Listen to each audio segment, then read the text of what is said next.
Diamonds, cash, and jewelry worth millions spread below the feet of 5 thieves, 10 layers of impenetrable high-tech security bypassed, and the biggest heist of the century successfully pulled off. Or was it? This is the story of the Antwerp Diamond Heist, a robbery with 100 million euros of loot never to be found again. But they were busted because of a mistake so ridiculous that you won't believe it. Sit along as we dive deep into the analysis of the heist of the century and uncover how it all failed successfully on Crime Cartel.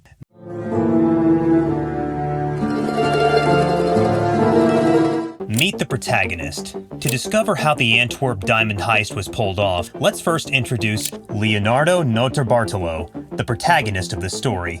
Leo is known as the mastermind of this infamous diamond heist, as he orchestrated the crime, studied the ins and outs of the target, and hired the people responsible for the hit. This wasn't his first rodeo, mind you. Little Leo was 6 years old when he committed his first crime, stealing around $10 and some milk when he saw the shopkeeper sleeping. As he grew older, his targets became bigger. During his teenage years, the Italian youngster learned how to pick locks and even stole cars to make a quick buck. He decided that a life of crime is what he wants, and made sure to be the best one at it. For that, Leonardo needed a big score, and the Antwerp Diamond Center was just that. Meet the target, Diamond City. Antwerp is known as the diamond capital of the world.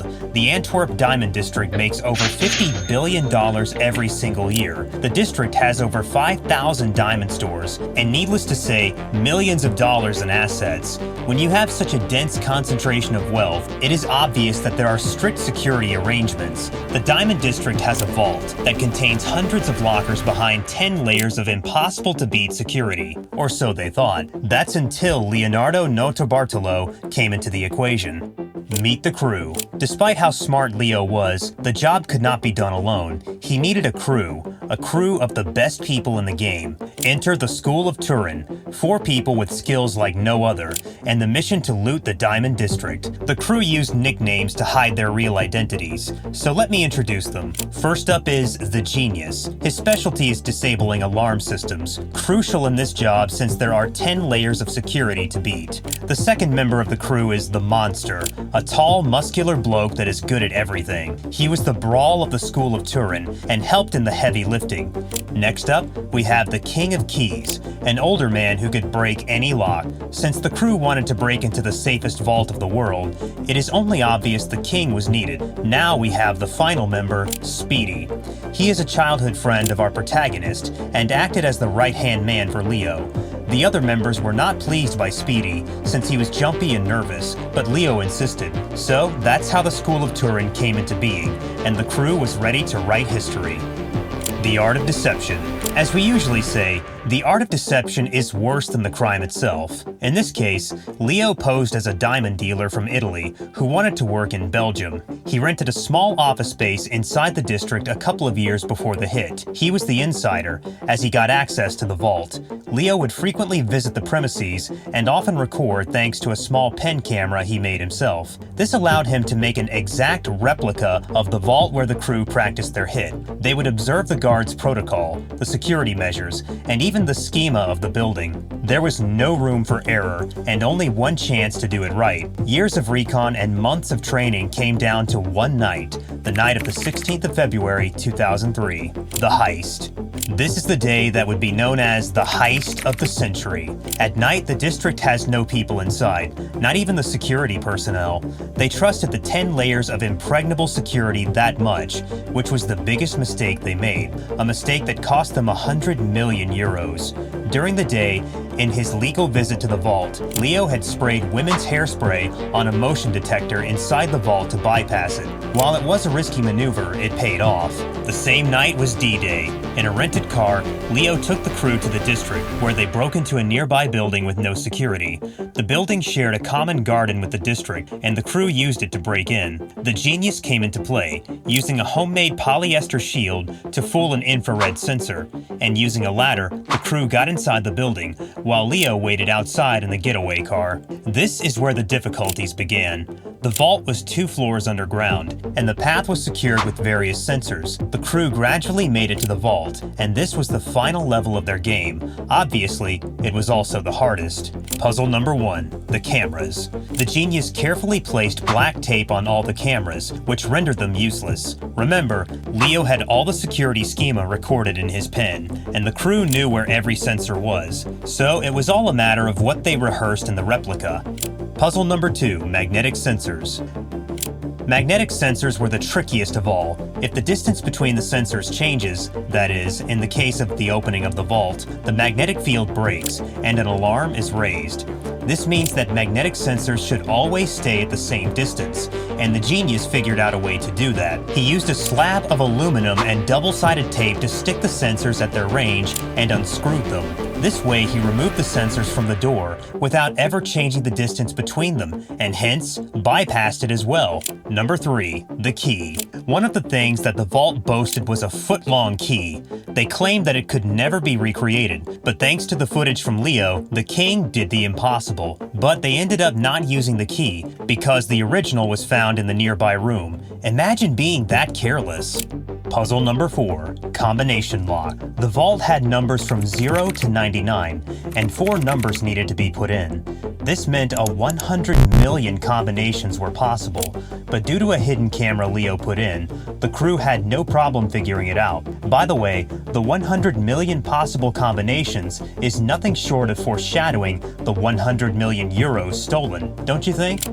Puzzle number 5, the steel gate. With the combination entered and the key secured, the crew made it inside the 3-ton steel door, another steel gate with locks posed in front of them. But it was not a big problem for the king, who simply used his tools to break it. Speedy called Leo, who was monitoring the police radar in the car, and said, "We're in." But it's not over yet. Puzzle number 6, light, heat, and motion sensors. Leo had already bypassed one of the motion sensors inside the vault, the main thing that would restrict the work of the monster. But he still needed to do the most risky part. He sneaks inside the pitch-dark vault, moves exactly 11 steps ahead, and reaches his hands up to the console. He keeps his breath steady so he doesn't trigger the sensors, and maintains his body temperature too. The intention is to bypass all the sensors inside the vault using the wiring, and he did just that without triggering any of the infrared, motion, or temperature sensors.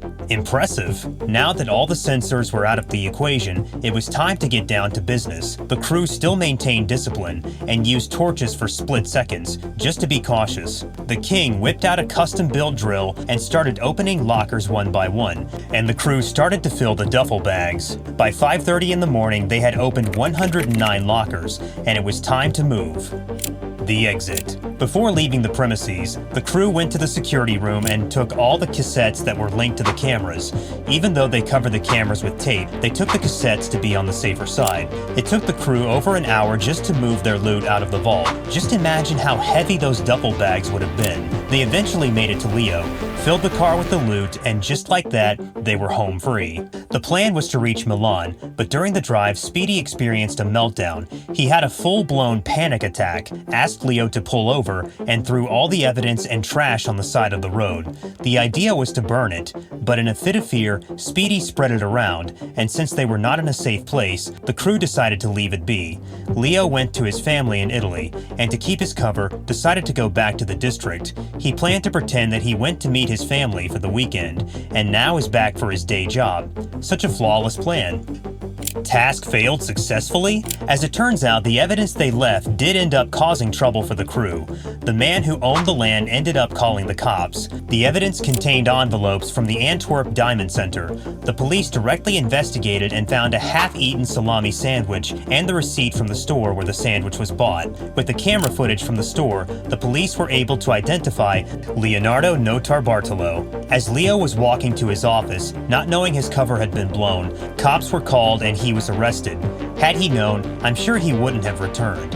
Or was this on purpose? Thanks to the not-so-strict laws in Belgium, he was given 10 years in prison, which was further reduced due to his good behavior. The cops could only recover a handful of stolen diamonds from Leo's home, and the rest of the money is nowhere to be found. Leo never gave up his associates' identities. However, police managed to find Speedy, the monster, and the genius. They never claimed that they were in the crew, however. The king was never found. The same goes for the loot. 100 million euros disappeared into thin air. The craziest thing about this whole heist is that this isn't even the full story. Leo brought another character into the equation, a mastermind, who hired Leo to do the job, who made millions from insurance scams, and someone who did not even meet the crew to take his cut. Subscribe to Crime Cartel with notifications on for part 2 of the heist. Leonardo Notarbartolo now walks a free man. Only a small part of the loot is recovered, and the rest of the money may still be stashed in a hidden location. An even bigger heist was pulled off by North Korea, with the loot hidden in plain sight. Click the recommended video to find out how North Korea robbed Sweden of its national pride. See you there, and thanks for watching.